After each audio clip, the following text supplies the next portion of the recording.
Now let's turn to the Middle East, where Israel says it's carried out airstrikes against Palestinian militants in Gaza after 2 rockets were fired into Israel. Both rockets were intercepted by Israeli air defense systems. The scale of the bombing in Gaza is not yet clear.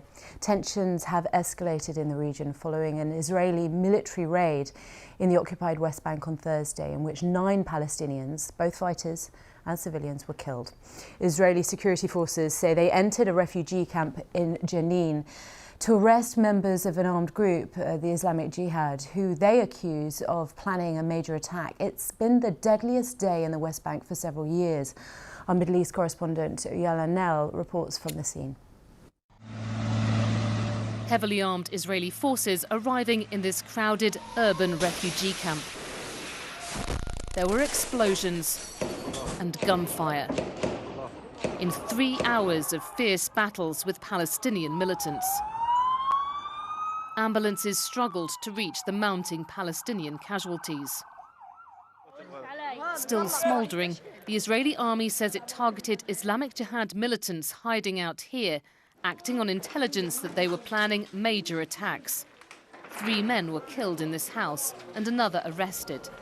Just coming inside, you can see how rooms have been reduced to rubble, and there's still this acrid smell of burning. And I've seen a lot of blood in here. One woman on this street was killed by a stray bullet. A neighbour, Aisha Abu Annaj, tells me she and her family were terrified. There is no safety. We're not only afraid about ourselves, but about our children. There is no safety, only fear. Everyone is scared, young or old. Almost every day there is a martyr. How long will this way of life last? The dead are buried quickly here. Today, fighters and civilians were carried off together on a tide of mourners. Since a series of deadly attacks in Israel last year, its military's been carrying out what it calls a counter-terrorism offensive, and the number of Palestinians killed has risen rapidly. In Jenin refugee camp, often the target of Israeli raids, people know well the taste of the bitter coffee served after funerals.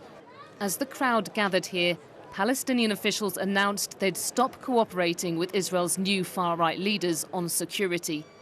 The US now says it's trying to calm growing tensions. Yolanda Nell, BBC News, Jenin.